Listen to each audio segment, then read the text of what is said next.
I'm Swami Satchitananda here.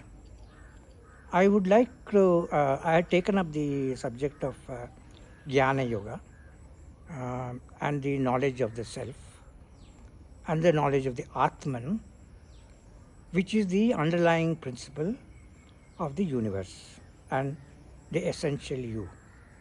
All the scientists are doing this also.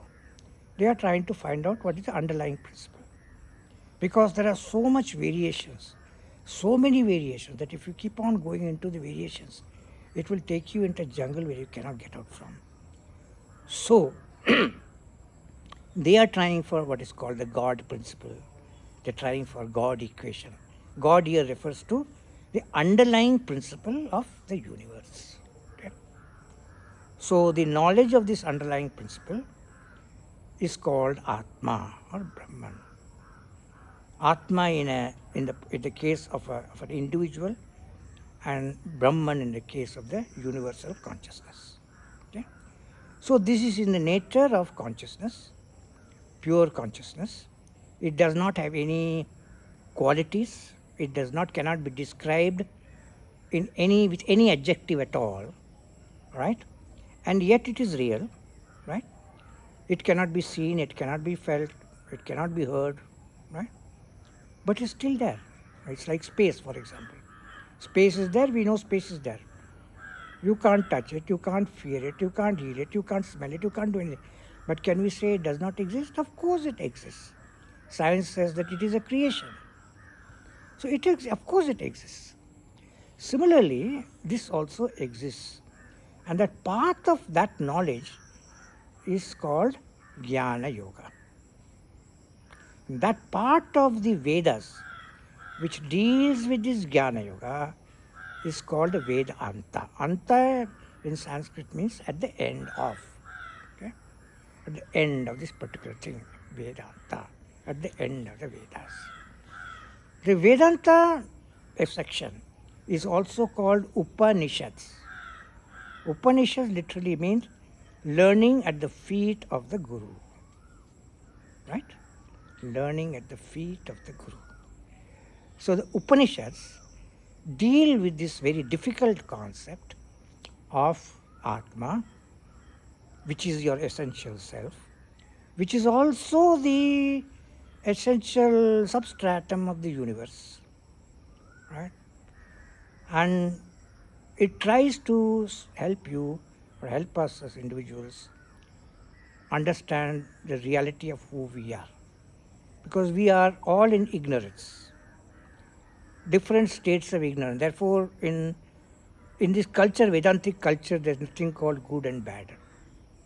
We don't want to put judgment and say this person is bad, that person is good, this person is bad, and so on and so forth, put various values on it. We say a person is ignorant. Ignorant means does not know. It means the principles on which you are working, you are not aware. Your equations of life are wrong. That's why ignorant. Right? Just to give you an example, okay? And which is very common, which most people do and they continue to do it. An equation says money equals happiness. Right? This is an equation. This is the equation by which you have been brought up, I have been brought up, all the children are being brought up, all the family is saying, if you have money, you will be happy. Therefore, study well. You will get a good degree. If you get a good degree, then you will get a good job. If you get a good job, you will get a good partner. If you get a good partner, you will have good children and you will be happy forever. Now, this is a false equation. Because happiness and money are not related at all. So that means that is a false equation. Because if money was to make you happy, or anything was to make you happy, then once you get it, you will be in perpetual happiness. You don't have to go to heaven anywhere. Be happy. It doesn't happen that way. The more money you have, the more exhausting it is because you have to protect it. So there are various issues involved in it. But we have brought up our children with this equation. And imagine if you bring a person with a wrong equation, what can happen to the life of that person? They are taking decisions based on this equation. And you have always told them this is the correct equation. The commercial world outside tells you this is the correct equation. You must make more money and more money and more money till you die of making money. Then you'll be successful. Being successful and making money are two different things. They are different equations. So this is a wrong equation. So if you pursue life with wrong equations like this, then there is going to be havoc. And that's what happens. So Vedanta tries to clarify and put some equations correctly in place. So if these equations are put correctly in place, then you can get a knowledge of who you are. Who you are. You will say, I already know who I am. Of course you are. You know who I am. Are you aware of who you are? Hardly. You are very little aware of the other person, and you are even less aware of who you are. We think we are aware, but we are not aware. So, because there is something called the mind, there is something called the subconscious mind, there is something called the unconscious mind, there is something called past karma. There are so many issues involved in that. It's not possible for a person to know oneself unless somebody is guided. And this is what Vedanta tries to help us, and this is called the Jnana Yoga path. Okay? I hope you will get some clarity with what I am trying to tell you here. That, and again going back to what I had said last time, that there is only one way of getting this knowledge, and that is through knowledge. That is through knowledge only. Ignorance can be opposed by knowledge. Darkness is opposed by light. If in darkness you do many activities, darkness is not going to go away. You need a candlelight there. You need a torch there. Similarly, for this ignorance to go away, you need knowledge. You can do pranayama for 10 hours in a day, or do yoga for 20 hours in a day, and do meditation for 10 days. Nothing going to happen so far as this knowledge is concerned. So those can help in the creating the purity of the mind. So one of the first things they talk about, this I am giving you in Tattvabodha, Atmabodha, is the preparation or the conditions, qualifications that are required for a person. There are 4 qualifications, and in this particular talk, I will talk on the first 2, right? Because this is important, okay? Because there is a relationship with yoga also which will come up. The first one is called Viveka. What is Viveka? Viveka means the ability to discriminate between what is real and what is not real, what is truth and what is untruth, what is shifting and what is not shifting. All right? Now I ask you a question. You can think about it, contemplate on it, meditate on it, dream about it. Okay? What is it that does not change in your life? Anything which changes is not the truth, isn't it? The truth must be something in the past, something in the present, and something in the present future. It should be the same. If it changes, then it cannot be the truth. Right? You agree with this or no? Now, give me one item in this whole universe, and you know the universe a lot because all of you are now approaching Wikipedia, social platforms are there, so many gurus are available, all right? So give me one thing which does not change in time, just one. This is something you have to contemplate about, okay? What an understanding comes to you sometime in your life. This cannot be taught in words. An understanding comes to each one of us at a part of our life when we realize that we are walking on very thin ground. It's like an ice over the water. The bear, if you see the bears in Alaska, where there is thin ice, they will walk very softly. They know how to do that. Because if they put their full weight, it will fall. They will be underwater, biting cold at winter. So we are always walking on thin ice. Why? Why are we walking on thin ice? Because everything is shifting. What is shifting? Suppose you buy this vehicle here, a two-wheeler. Will it remain like this for 10 years? No. Can you guarantee there won't be any accident in this? No. So you go and buy yourself a nice Porsche or a Rolls Royce. But good, you can afford it, you bought it. Do you know, if you go outside Dubai, if you've not been there, or if you're going there, there is a place where these cars are, billion-dollar cars are discarded. They are $1 billion, more than $1 million each, 3 billion, 4 million, $5 million each, $6 million, $10 million. They're discarded and kept on the road, and nobody is taking ownership of them. Don't believe me, go and find out yourself when you go next time to Dubai. Now, what was that thing which you so much valued? And you were prepared to give your whole life onto it, and suddenly it becomes a discarding material. So if you closely look at yourself, closely look at the house. For example, you bought a flat. Is that flat going to be like a flat 100 years from now? Definitely not, because after 40, 50 years, they'll break it down. This is what they do with all the old flats. They break it down. And then they put a new set of things there. When I go and I buy myself a home, I say, this is my permanent house. This is my permanent address. Good. But the earthquake has not come. When the next earthquake comes, it may not be permanent. If the next forest fire comes, it may not be permanent. Anything it can happen depending on where and where you are. So what we call as permanent does not have permanency. Let us take, for example, Earth. How long is it going to live? It is a very temporary phenomena in the cosmic life. What about the sun?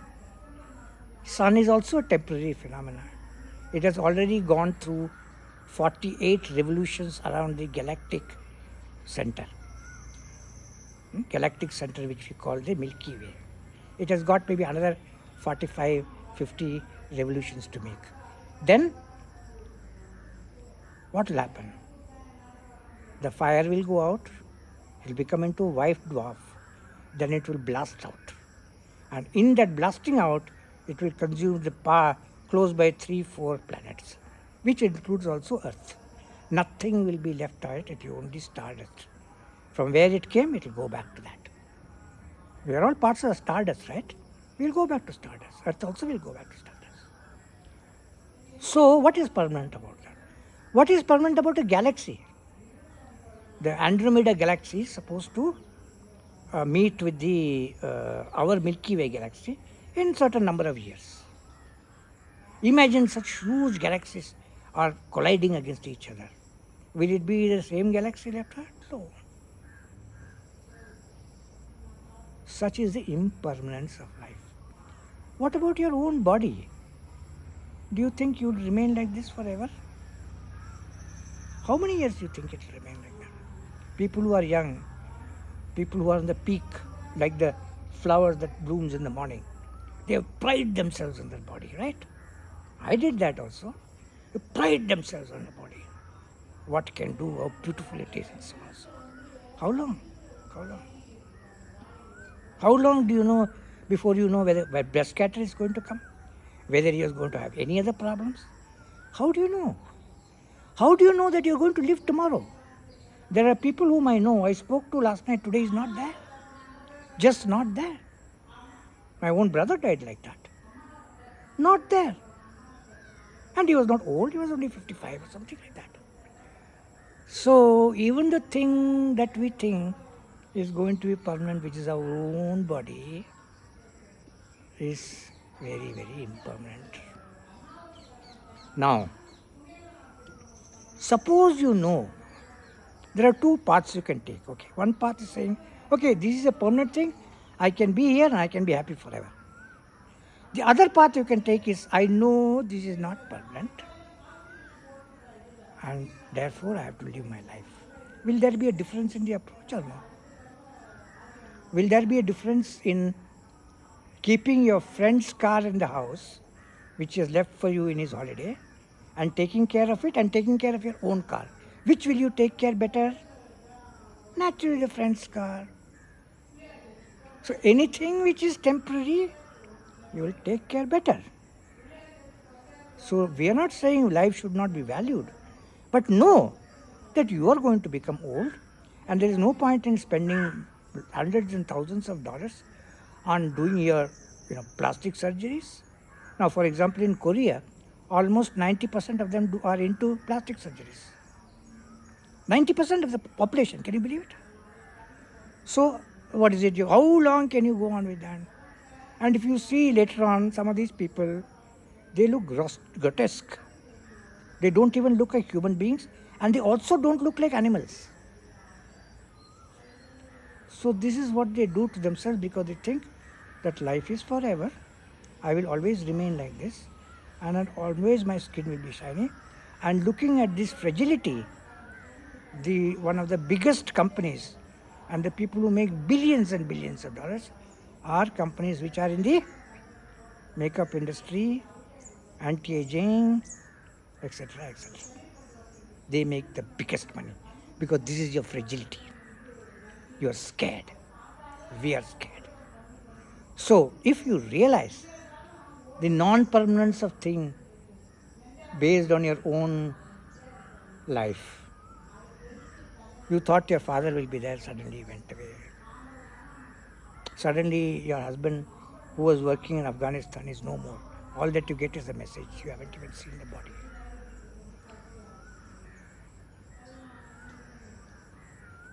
So it's very, very thin ice on which we walk our life.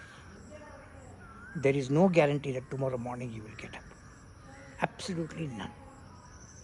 A person who has no backup of a heart attack any time in the past or any problem with the heart could die of heart attack tonight.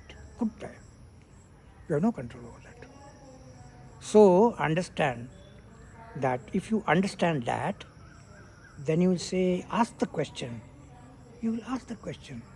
If it is so fragile, the whole thing, life, what is it that is permanent? The mind wants to know that. As human being, you and I, we want to know that. What is permanent? Where is the place where I can go, where it will be something will be permanent? So this understanding, when it comes, we say you got viveka. This is a fundamental understanding before you go into jnana yoga. There is one more which we'll deal with first. That is called vairagya. Vairagya is actually a sort of, we draw it from viveka. Vairagya means a learnt disinterest in the things of life. Because you know they are not permanent. If you know something to be not permanent, you are not going to invest your full emotion into that, will you? Will you do that? Don't do that. There are some very, very good people like that. My old boss, J.R.D. Tata, at one time I could even call him my boss because he recruited me for Tatas. Warren Buffett and people like that. There are some people who know that these things are very temporary. And you need a house to live, that's all. You don't require 200 rooms to live and put up a palace, because all the rest, other than the 2 rooms or 3 rooms, is only your ego. It's only to show to society. If you walk to the 200 bedrooms daily, you'll become mad. You have to be taken to a hospital. It's just to show to the people that, yeah. But in reality, what will you live? In very little. So in due course, what happens is that you lose a kind of interest in those things which are temporary. See, when I was in college, I did my management degree in the early 1970s. would ask me, what do you want to become? No idea. We want to make it. So we will discuss among our friends, what do you want to make? I must travel by flight. Okay. Then I must have a car. Okay. I must have a house. Okay. Good place to live. Then I made it. That's life. This was our projection of life as highly people with fairly good intellect. Don't say beyond the average intellect. They were good people, good intellect. This was our understanding. And unfortunately in my life, because I sincerely believe that being in a 5-star hotel I made it. If I get to live in a 5-star hotel, I made it, man. So, unfortunately for me, it so happened at my first job. I was put in a 5-star hotel first for 3 months, then I was put for 6 months. That means out of the 16 or 18 months, 9 months I was in a 5-star hotel. I became so sick of 5-star hotels that smell itself would put me off. And there was a time when I would go to a 5-star, I would not eat anything at all. At all. So kind of disgust come to that. If somebody says, come on, let's go and have a birthday party. Let's go to a 5-star hotel. Let's go to a simple place, have good food, right? What's the big deal there? Same thing with flying. After some time, you keep flying. At one time, I was flying 3 flights a day. And when the moment the flight came about talking about flight, it was disgusting. I couldn't stand that life anymore. Something which you aspired for. So things like this, when you come to know that all these things have a limited interest and they will not help you to make you a better person, as it were. Okay? At that time you lose interest in those things. You even lose interest in your clothes. Today I wear this color of clothes. I am very free because I don't have to make any choices. This is my biggest gift to me of my sannyas. I don't have to make any choice about my clothes at all. And previously, every day I would be buying something or the other. Every day, 364 days of the year, whenever I got an opportunity to cross a cloth store, I will buy something. Today there is nothing because there is no choice at all. And did that make me happy? Well, maybe at that time for a few days, but after that I didn't even know what I had. Most of them were remain unused. And I wanted to get rid of them. I mean, people were not prepared to take it. They said, no, we can't take so much like this. We will take a little bit and you give it to us old age home. You can't dump so much clothes on this. So then you realize, what were you really trying to do there? What were you really trying to do? You're not even using, if you look at your own cupboard, ladies and gentlemen, if you look at your open a cupboard today and you see 70% of the things that are there in the cupboard you have never used in the last 1 year. It will be there. Why? You're using the same thing again and again and again, some 10-15%. Even the same jewelry, even the same clothes, and the rest will be lying there for eternity. And you see that, you have to either laugh at yourself or you have to say, I'm not interested in this thing. If you get that kind of lack of interest in the material things of the world, then we can say you have achieved some vairagya. These are the two preliminary conditions necessary for going into a strong Jnana Yoga path. I will of course deal with 2 more. One is called Sat Sampatti and the other one is called Mumukshutvam. 2 more are there which I will deal with separately. Hari Om.